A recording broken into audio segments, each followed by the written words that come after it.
Welcome to NCIX Tech Tips. Today's episode is all about the Vesta AI, creatively named because it is an NCIX Vesta PC, which all NCIX PCs are, and it is all Intel, hence the AI name. So we have decked this machine out with as many Intel components as we possibly can. You want an Intel-based machine that's built on Intel, cooled by Intel, and running off of Intel, then this is the one for you. Now, while there may be nothing Intel-themed about the half-XM, rugged, Cooler Master, gaming-looking case that we're using, the fact that we're using blue LED fans in order to make it more Intel-y is sort of what we were going for here. So let's start with the overall aesthetic of the case, the functionality. So at the front of the case, you find your typical stuff, you know, your start, your reset button. You've got two front USB 2, two front USB 3, front panel audio, so for your headphones and your microphone. We've also included an MDisc capable DVD writer. So what's cool about MDisc is that if you use MDisc media, you will never lose that data. It cannot degrade over time, even over thousands of years. So that's kind of neat. However, it is a little bit expensive, but it's definitely archival grade. You've got support for up to 3 5.25-inch devices in the front. You've got support for 2 easy load 3.5-inch drives, although we haven't configured those as being full by default because we never know what kind of environment you're going to be using the system in, and it's possible that you wouldn't want your drives to be able to be just pulled out of your system like that. You know, maybe it's being used in a public place.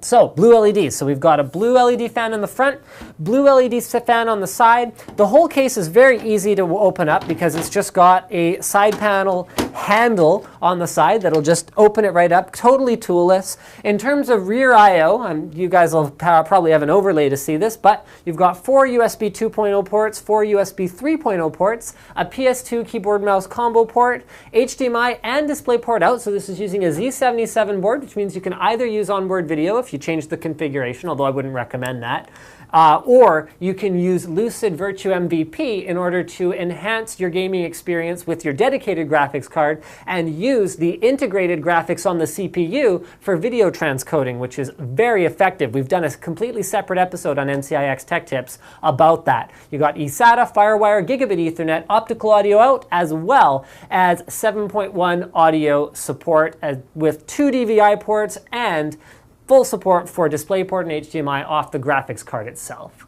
Now let's get this baby opened up. So we're using that easy handle. Now, one thing to be careful of when you're opening up this system is there is a blue LED fan on the inside of the side panel. You're going to want to go ahead and unplug that fan header from the motherboard. If you're not too familiar with the internals of computers and you do want to open it up to check out the beautiful cable management, you're going to want to keep track of where that was plugged into and make sure you put it back when it's time to put the system away. So I'm just going to change the angle here slightly. There we go. And now we start to see all of the Intel goodness inside. Now, I'm not going to start with the CPU, which is what I normally do. I'm going to start with the SSD because an Intel SSD evidently makes me a speed demon. Yes, they're fast. So we're using Intel's fastest, highest performance SSD. They're 520 series. It's a 120 gig drive. And then we are using a 2 terabyte Western Digital Green drive for the storage of the system because 120 gigs isn't quite big enough for everything that you'd want to use the system for. Now, let's get to the gaming guts and goodness. We've got a 3570K inside here, which is pretty much the optimal CPU for gaming. A 3770K will give you some advantages in terms of video editing or 3D rendering, but if you don't need the performance you get from hyperthreading, which many games these days don't need yet, then a 3570K is going to deliver a ton of performance. It's also very easy to overclock on the Intel Z77 desktop board. It supports not only SLI, but also Crossfire, so you can choose whatever graphics card configuration you want. We felt the 560 Ti 448 core was a good balance for the price point we were aiming for with this system, but because you got a 3570K in there, it is fully capable of running with a lower end graphics card or a higher end one. The flexibility is up to you. We've also gone with Intel for the cooling. So this is their Intel, well, liquid cooler. It's cooled, so it's designed by Acetec, but You've got, you know, the awesome Intel looking branding on it. You've got the amazing looking Intel fan on there,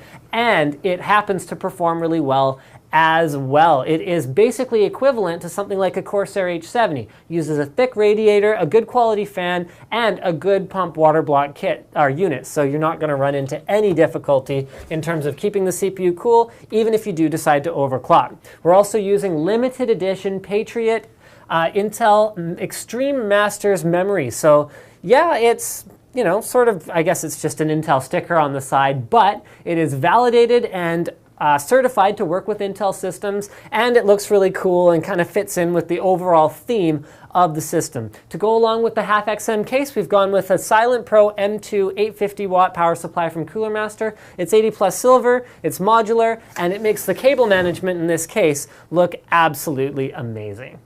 So if you're looking for an all Intel machine that delivers all the right performance, this is pretty much the way to go, and there's a lot of customization that you can do with a system like this, such as adding a higher-end graphics card or more graphics cards, or even things like adding, you know, a 2x1 20mm radiator, or even a triple radiator if you're just going to build yourself something custom out of the XM case, and maybe base it on our suggestions for components.